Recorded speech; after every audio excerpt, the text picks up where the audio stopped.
Bem-vindos aos candidatos ao curso de Arquitetura e Urbanismo da Universidade Presbiteriana Mackenzie.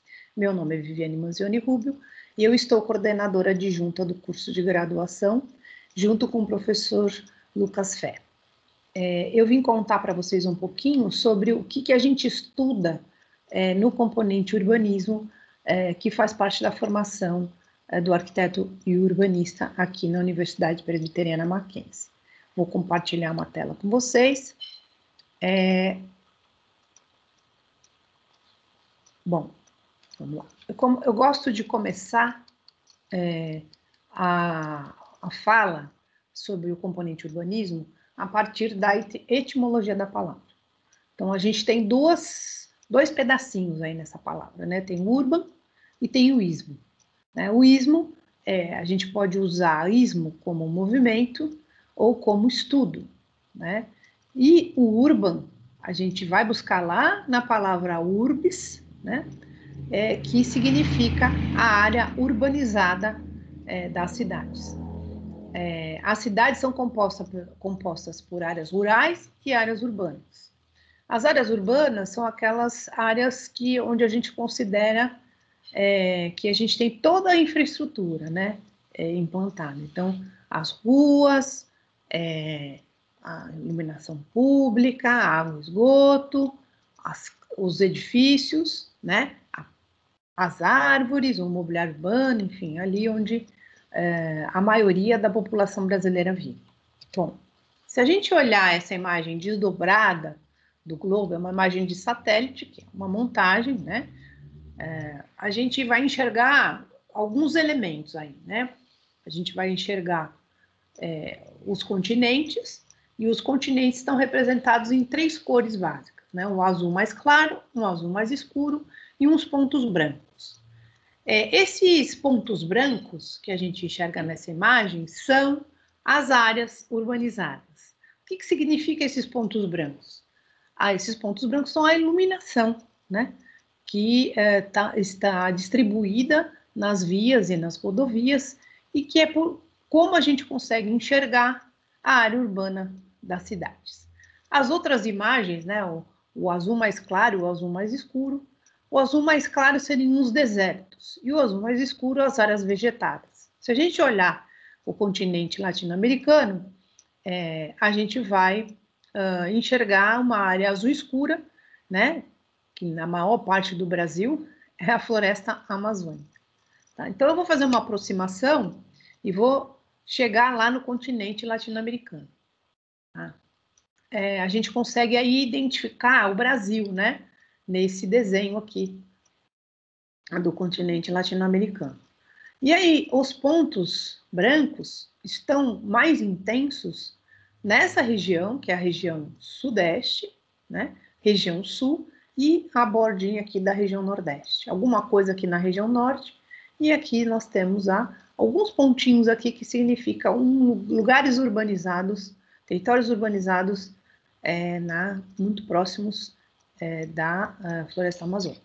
Bom, aproximando essa imagem, a gente fez um desenho aí do estado de São Paulo, né?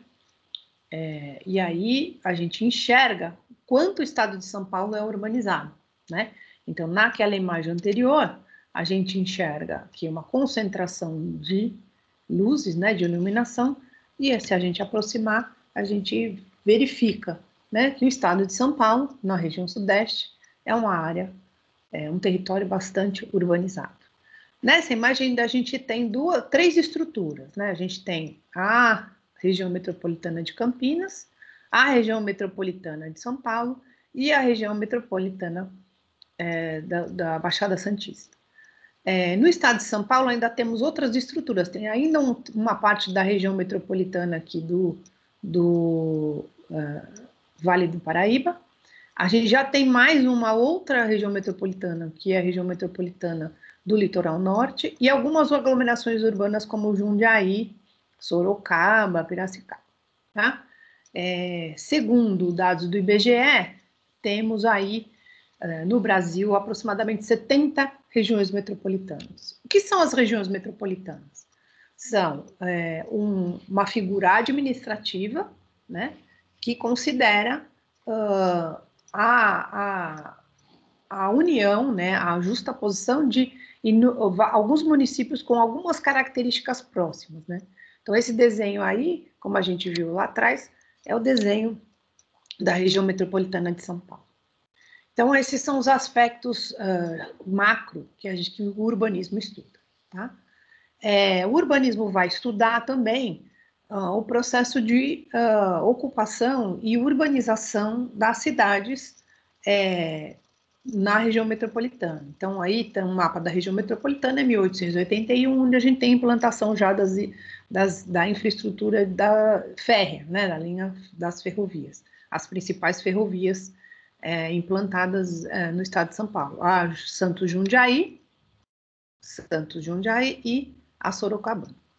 Tá? E a gente enxerga aqui a mancha urbana, quer dizer, a área urbanizada, onde a gente tinha as edificações, os caminhos, as ruas, a gente vai estudar isso com maior cuidado no começo do curso. Então, vamos passar aqui um percurso histórico da urbanização. Então, a partir da implantação das ferrovias, a gente começa a observar uma ampliação nesse território urbanizado, ou seja, uma ampliação do número de habitantes. Então, a gente está falando aqui da metrópole, né? Por que as cidades são consideradas metrópoles? A partir de um número de 1 milhão de habitantes, a cidade já é considerada uma metrópole.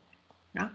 Então, a gente já começa a perceber essa ocupação, né? Também tem aqui a chegada aqui dos primeiros imigrantes na cidade de São Paulo, e aí a cidade de São Paulo como uma primeira cidade, é lógico que a gente já tinha alguma ocupação aqui, mais mapeado. Esses mapas são da Implaza, a Empresa Metropolitana de Planejamento, que era uma empresa que fazia parte do organograma da administração estadual de São Paulo. Bom, a implantação de mais um trecho de ferrovia, em 1929, uma data importante, né, que é a data do craque da Bolsa, e aí a gente já vê essa mancha urbana crescendo aqui, né? Lógico que eu vou ter a implantação das linhas de bonde aqui, que vão indicar, né, vão suscitar uma ampliação, inclusive, dessa área urbanizada. Né? No final da década de 40, a gente já tem a implantação das rodovias, né? Porque o escoamento de mercadorias era através das linhas férreas, e por conta da chegada das indústrias automobilísticas, a gente tem a implantação das primeiras rodovias, a Anhanguera, Raposo Tavares e Anchieta. Bom, 1962, a gente já avança aí no tempo, a mancha urbana crescendo em direção, em todas as direções, norte, sul, leste, oeste da região metropolitana, com maior intensidade na região leste, né, por conta do processo de industrialização que traz uma população maior para a cidade de São Paulo, e essa população vai se instalar no lugar onde a gente tinha terra barata, isso a gente vai discutir, né, em urbanismo. Anhanguera, Fernão Dias, Presidente Dutra, Regis Bittencourt, Raposo Tavares e Anchieta compunham a malha rodoviária da região metropolitana. Em 1985, né, a gente já tem aí no ano de 1980 uma indicação de uma população de 12 milhões e meio de habitantes na região metropolitana, né? A gente mais para frente vai ver aí o total da população do estado de São Paulo, e a gente vai perceber a importância dessa região para o estado de São Paulo, né? Então, vocês percebem nessa imagem a convergência das rodovias para o centro da cidade de São Paulo, né, que a gente chama de centro histórico. Né? E aí o que vai acontecer é que a gente tem um fluxo de veículos, uma concentração de população muito grande nessa área, né, centro, eixo sudoeste também, né?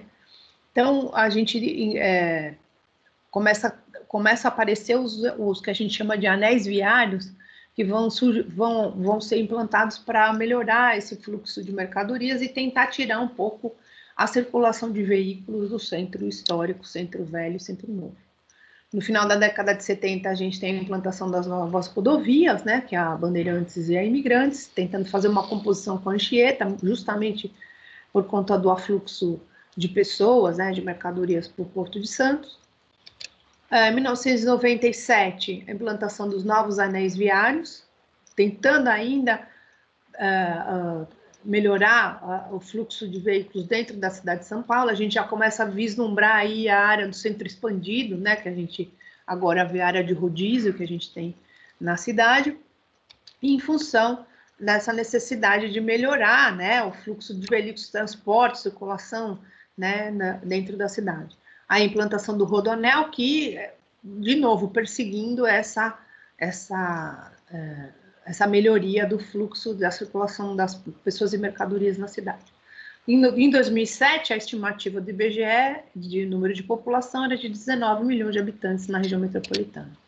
2014 é um ano muito importante para a cidade de São Paulo, que é a revisão do plano diretor estratégico, né? Se quem tiver curiosidade de conhecer os instrumentos de planejamento, a gente tem duas plataformas. Uma é a gestão urbana e o outro é o GeoSampa, que são plataformas da Prefeitura de São Paulo. Gestão urbana, www.gestãourbana.sp.gov.br, e o GeoSampa, né? É só escrever GeoSampa na internet que você tem acesso.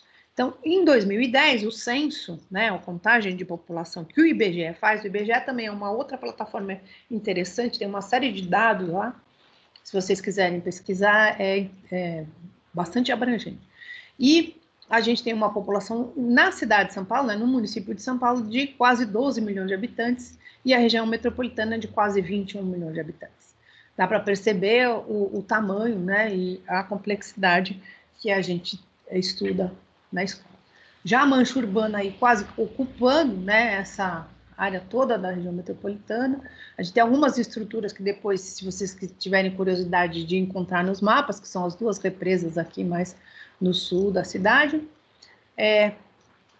E aí, então, isso tudo, né, quer dizer, se a gente voltar lá um pouquinho, a gente vai ver aqui um número de habitantes, né, no censo de 2010, e em 2014 esse número já aumenta a 600 mil, isso em função, inclusive, do fluxo de pessoas que vai acontecer no estado de São Paulo, não só no estado de São Paulo, como no Brasil, a chegada dos novos imigrantes, né, que são os imigrantes e refugiados, né, então a gente tem não só os imigrantes internos, como os imigrantes externos, e aí a gente tem esse panorama, quer dizer, a gente estuda um Brasil de 209,5 milhões de habitantes, numa estimativa desse ano, uma população quase 80% urbana, ou seja, a maior parte da população brasileira vive nas áreas urbanas, né? É lógico que a gente tem ainda uma área bastante importante, né, agrícola, a gente tem uma produção agrícola, mas não é a predominante mais, como era na década de 50, 70, até entre 50, 60 e 70, a predominância era a produção industrial. Então, a gente tem aqui, ó, do território da região metropolitana, 1.500 quilômetros quadrados compõe a cidade de São Paulo. Então, dentro do panorama do Brasil, o município de São Paulo, ele está localizado aqui, ó, e se eu ver, ele é um dos maiores do Brasil. Bom, para a gente mostrar um pouco das ferramentas, a gente usa bastante o geoprocessamento, as fotos aéreas. Então, essa é uma imagem aérea do Google Street View. A gente tem também o Google Earth, que é uma outra ferramenta que a gente usa bastante na escola, né? E aí a gente consegue enxergar Fernandópolis, que é uma cidade do extremo do estado de São Paulo, são quase 12 horas de viagem aqui da capital, e a gente observa nessa imagem a área rural e a área urbana, né? Então, a gente consegue destacar aqui a área ocupada da área não ocupada. Bom, essa é a complexidade do componente urbanismo que é desenvolvido ao longo dos 10 semestres. Até o 8º semestre, a gente trabalha com atividades em grupo, né? Então a gente faz toda a parte de metodologia e de prática de projeto em grupo, E nos 2 últimos semestres, que são os semestres do trabalho final de graduação, o aluno vai trabalhar individualmente e aí vai dar ênfase ou não na discussão das questões urbanas. O urbanismo, ele está integrado com outras componentes ao longo do curso, então, primeiro e segundo semestre com teoria da arquitetura e urbanismo, no terceiro semestre com paisagismo, no quarto semestre com estudos socioeconômicos, no quinto semestre volta a paisagismo, no sexto semestre nós falamos de paisagem, no sétimo semestre a gente retoma estudos socioeconômicos e no oitavo semestre a gente vai trabalhar com paisagem novamente. Lógico que isso a gente trabalha em várias escalas, então do primeiro ao quarto a escala local, então a escala uma área, um trecho da cidade de São Paulo. No quinto semestre a gente amplia essa escala para o município. No sexto semestre a gente trabalha com a região. No sétimo e oitavo a gente volta para a escala local e aí há um detalhamento maior e a gente passa a trabalhar desenho urbano, né? No nono e décimo semestre, a escala de projeto é definida em conjunto com o aluno e os seus orientadores. Enfim, era isso o que eu gostaria de contar para vocês a respeito do curso aqui da Faculdade da Universidade Presbiteriana Mackenzie. Espero que vocês venham ser meus alunos, porque eu dou aula no primeiro e no quarto semestre do componente de urbanismo. Bem-vindos! Até lá!